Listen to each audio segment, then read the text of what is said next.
O fim desse carnaval não anuncia bons presságios. Não somos pessimistas, mas o cenário interno do Brasil é realmente delicado. Estamos em um momento de redefinições. Uma crise global já demonstra os seus impactos iniciais e internamente o ano de 2020 promete ser difícil. Em primeiro lugar, o coronavírus acaba de se demonstrar uma epidemia de difícil contenção. Nós já realizamos uma pesquisa sobre o vírus em um ficheiro anterior, deem uma olhada. Até então, parecia que o vírus seria contido na China e não representaria um risco global iminente.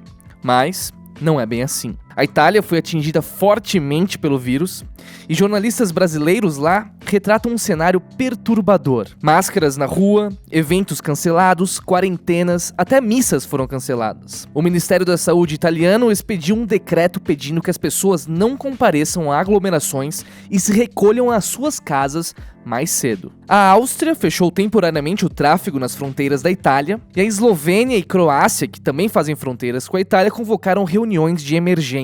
Numa matéria da Isto É, a jornalista brasileira Mari De Pillan deu o seguinte depoimento, abre aspas, já se comentava bastante, mas ninguém ainda usava máscara. No dia seguinte, tudo mudou e o uso se generalizou, até que no domingo, 2 desfiles importantes foram cancelados. Fecha aspas. E não para por aí.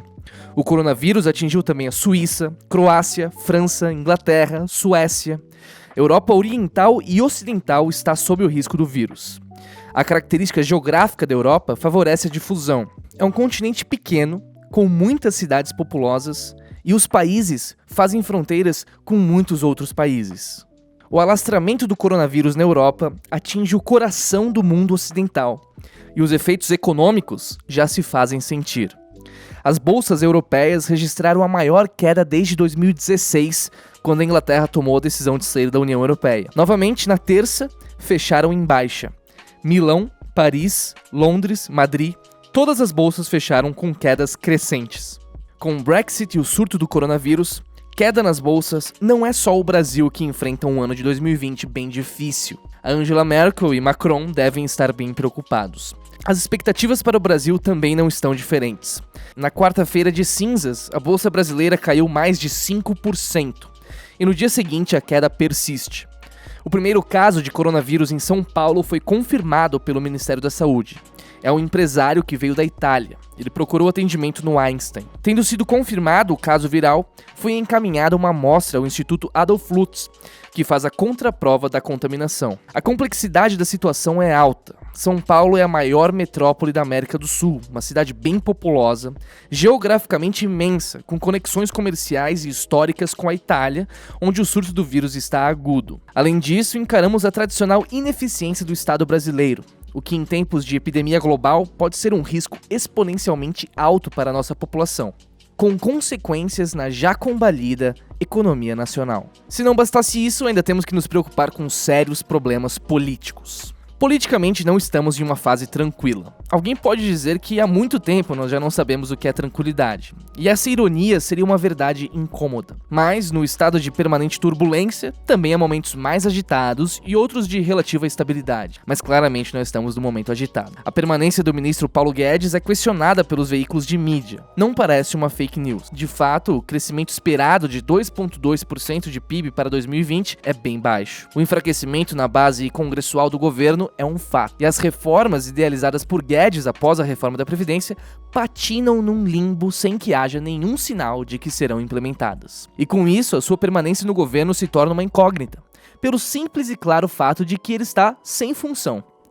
Não é sua responsabilidade, mas a conjuntura política imperante cobra o fardo mesmo daqueles que procuram fazer um trabalho sério. A articulação política do governo, uma área tradicionalmente delicada, mas importantíssima, que tinha sido delegada a Onyx Lorenzoni, está imobilizada.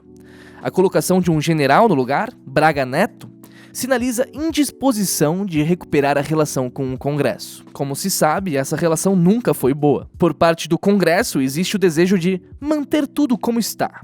Isso é, parar a renovação política de 2018, impedir a continuidade da Lava Jato, se encastelar nos mesmos velhos privilégios. E em grande medida, esses objetivos estão sendo conquistados. Nós já falamos exaustivamente sobre a Procuradoria-Geral da República, o COAF e a possível indicação de André Mendonça.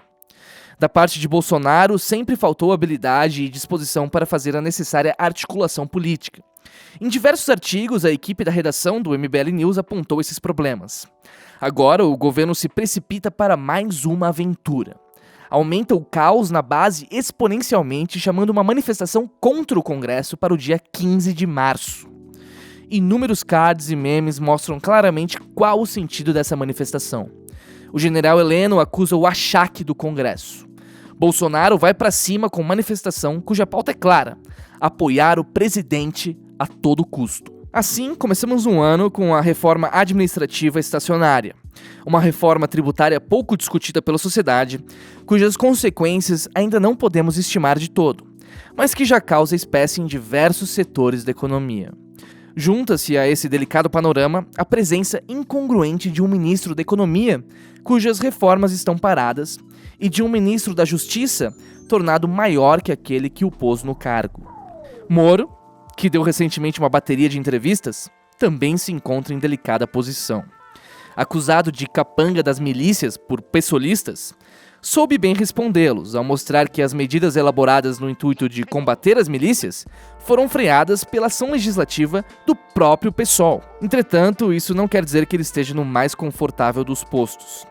O caso Adriano da Nóbrega e a denúncia contra Flávio Bolsonaro, que paira no horizonte sombrio como uma espada de Damocles sobre a cabeça do governo, não envolvem Moro diretamente, é certo, mas o colocam numa posição muito delicada. Até que ponto o ministro poderá seguir no governo dependerá talvez da gravidade e das implicações, se graves ou moderadas, das denúncias que devem proceder no ano de 2020. Como dissemos, o executivo paralisado, sem base parlamentar, começa o ano de 2020 com o risco de uma denúncia grave contra Flávio Bolsonaro.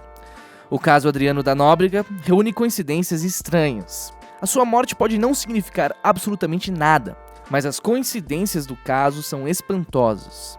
Já foram extensamente tratadas em programas e vídeos no MBL. Entre mortos e feridos, quem sobrará? Essa é a pergunta definitiva. Um fato é muito claro para nós. Na disputa entre o Executivo e o Congresso, na paralisia das reformas de Guedes, na incerteza de permanência de Moro, nas mudanças político-eleitorais que 2020 promete, em tudo isso, quem realmente perde é sempre o elo mais fraco. E o elo mais fraco é sempre, no Brasil, o povo. Aquele para quem não existe nenhum lobista. Aquele para quem não há nenhuma salvaguarda.